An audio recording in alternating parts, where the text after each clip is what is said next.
नमस्कार मेरे प्यारे साथियों, नमस्कार है आप सभी का हमारे YouTube चैनल सिलेक्शन क्लासेस में। दोस्तों कैसे हैं आप लोग? आशा करता हूं अच्छे होंगे, बहुत ही मजेदार होंगे और शानदार होंगे। दोस्तों आप लोगों की कृपा से मैं भी बहुत ही बढ़िया हूं, ठीक है ना दोस्तों। तो मेरे प्यारे साथियों शुरू करते हैं अपनी आज की क्लास। और आज जो क्लास रहेगी वो आरआरबी एनटीपीसी, देख रहे हो ना इधर क्या लगा, आरआरबी एनटीपीसी ग्रेजुएट लेवल 2025। जो भी क्वेश्चन रहेंगे जो अभी हाल ही में जो एग्जाम हुए उसी का जो क्वेश्चन रहेंगे, ठीक है ना। जो अभी हाल ही में एग्जाम हुए उसी के रहेंगे आए हुए प्रश्न। दोस्तों एक बार इस क्लास को लीजिए तो सही, इस क्लास का बहुत ही आनंद उठाइए आप लोग, और क्वेश्चंस बहुत ही अच्छे हैं, ठीक है ना मेरे प्यारे साथियों। तो दोस्तों शुरू करने से पहले जिस किसी ने अभी तक हमारे चैनल को सब्सक्राइब नहीं किया है वो जल्दी से हमारे चैनल को सब्सक्राइब कर ले और बेल आइकन के बटन को दबा ले, ठीक है ना। चलिए शुरू करते हैं अपनी क्लास। सब्सक्राइब तो कर ही लिया होगा आप लोगों ने, क्योंकि आप लोग बहुत अच्छे हैं इसलिए, है ना। चलिए शुरू करते हैं अपनी आज की क्लास।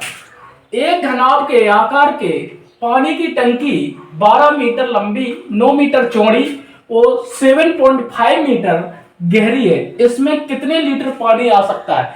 इन्होंने कहा है कि कितना 12 मीटर तो लंबी है, कितनी 12 मीटर लंबी है और 9 मीटर चौड़ी है, 7.5 मीटर क्या है दोस्तों गहरी है। इसमें कितना लीटर पानी आ सकता है? उन्होंने आयतन पूछा है ना, क्या पूछा है? तो आयतन पूछा है। क्या आप लोग बता सकते हैं आयतन क्या होगा? दोस्तों बताइए इसका आंसर कितना आ रहा है, जल्दी से जल्दी बताइए कितना आ रहा है इसका आंसर। चलिए कर लिया होगा आप लोगों ने, करवाऊं मैं सॉल्व, ठीक है। तो कितना लिखा है? घनाभ के आकार का है ना, तो टंकी का आयतन लेते हैं। क्या लेते हैं अपन? टंकी का आयतन। टंकी का आयतन, टंकी का आयतन क्या होता है? वही लंबाई गुणित चौड़ाई गुणित ऊंचाई। क्या होता है तो दोस्तों? लंबाई गुणित चौड़ाई गुणित ऊंचाई, यही तो होता है, ठीक है। इसी में अपन क्या करेंगे? इसका मान रख देंगे। क्या करेंगे? इसमें मान रख देंगे। रखिए तो 12 इंटू 9 इंटू 7.5, इनका क्या करेंगे अपन? तो इनका दोस्तों मल्टीपल करेंगे। क्या करेंगे?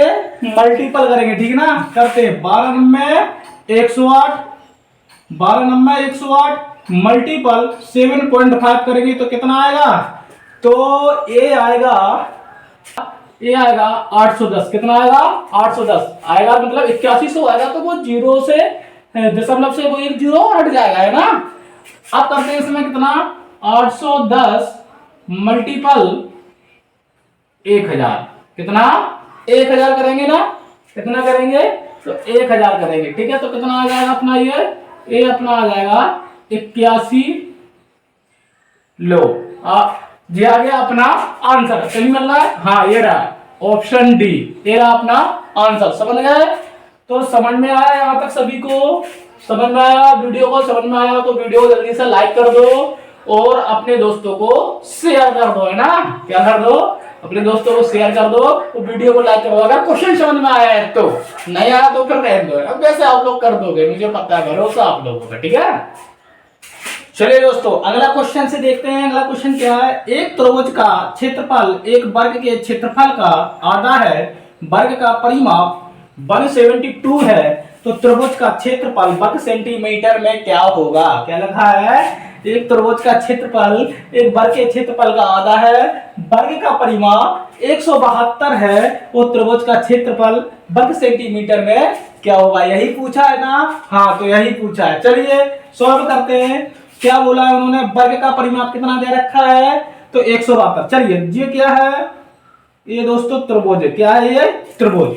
सही बनाना, लाइक करो एक बार, ऐसे थम को बोलो तो सही बना कि नहीं, ठीक है ना। और ये क्या है अपना? एक वर्ग है। क्या है दोस्तों? एक वर्ग है। समझ गया ना। ये त्रिभुज एक वर्ग है। वर्ग का परिमाप कितना दे रखा है? 174। इसका फॉर्मूला क्या होता है वर्ग का परिमाप का? तो वर्ग का परिमाप, वर्ग का परिमाप कितना है? 4a, यही तो है वर्ग का परिमाप। और दिया कितना उन्होंने? 175, 172। कितना दिया है?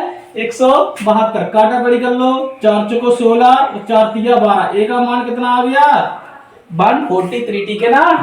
अब उन्होंने क्या बोला है कि एक त्रिभुज का क्षेत्रफल एक वर्ग के क्षेत्रफल का आधा, तो वर्ग का क्षेत्रफल का आधा, वर्ग का पहले क्षेत्रफल निकालो, ठीक है ना। वर्ग का क्षेत्रफल क्या होगा, वर्ग का क्षेत्रफल बराबर ए स्क्वायर, कितना होगा ए स्क्वायर, यही तो होता है वर्ग का क्षेत्रफल का स्क्वायर, ठीक है ना। आप 43 का वर्ग करेंगे तो दोस्तों कितना आएगा, तो 43 का वर्ग करेंगे जो आएगा 1849, है ना, यही आएगा। आप इसका आधा कर दो, इसका क्या करना अपन को 1849 का, तो ये त्रिभुज का क्षेत्रफल निकलेगा ना, त्रिभुज का क्षेत्रफल यही निकलेगा।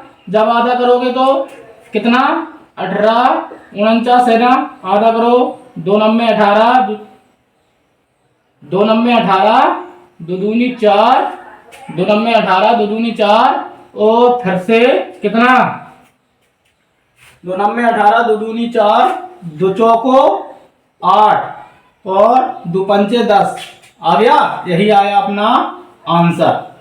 देखो आ रहा क्या, हाँ ये रहा ऑप्शन ए, यही अपना समझ में आया आंसर। चलिए ठीक है, अगला क्वेश्चन से देखते हैं। अगला क्वेश्चन देखते हैं, यदि किसी की त्रिज्या 33.33% कम कर दी जाए तथा उसकी ऊंचाई 10% बढ़ा दी जाए तो बेलन के आयतन में क्या परिवर्तन होगा। तो बेलन के आयतन में क्या परिवर्तन होगा, तो बेलन का आयतन क्या होता है दोस्तों, बेलन का आयतन होता है पाई आर स्क्वायर एच। पाई से अपन को कुछ मतलब नहीं होता तो काट देते हैं, ठीक है ना। पाई से अपन को कुछ मतलब नहीं होता तो क्या कर देते हैं, काट देते हैं। पाई से कोई मतलब नहीं होता, ठीक है ना, तो पाई को क्या कर देते हैं, तो पाई को अलग कर देते हैं, कि काट देते हैं, ठीक है ना। त्रिज्या कितनी है दोस्तों, 33.33% है। अच्छा 33.33% का मतलब क्या होता है, इसका मतलब होता है 1/3, कितना होता है 1/3। क्या कर रहा है, कम कर रहा है, तो कैसे करेंगे,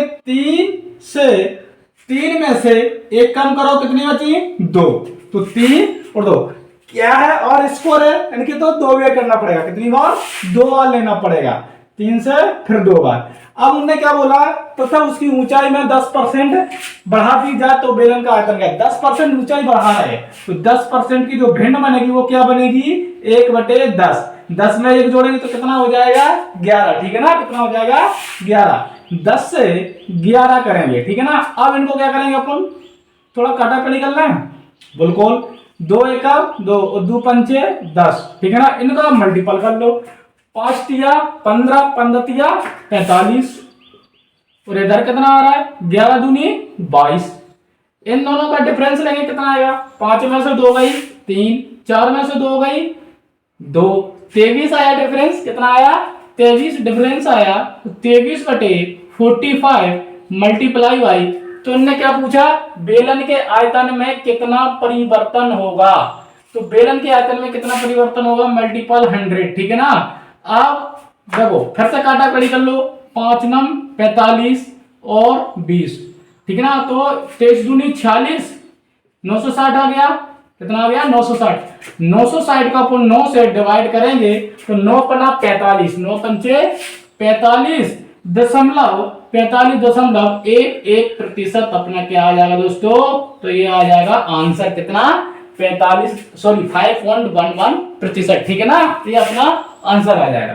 तो कहां ऑप्शन में, ये रहा पहले ही वाला मिल गया, ठीक है ना, ये रहा। समझ में आया आपको, बहुत अच्छे समझ में आया होगा, बहुत अच्छे से समझ आया, मना मत करना कि मेरे को समझ में नहीं आया, ठीक है। चलिए अगला देखते हैं, 100 रुपए की धनराशि 12% वार्षिक ब्याज दर से 2.5 वर्षों में इतनी हो जाती है, ये क्या दिया दोस्तों, ये मिश्र धन दिया है, टोटल अमाउंट दिया है ना, जबकि ब्याज प्रति माह 10 माह पर संयोजित होता है, तो एक्स का मान बताइए।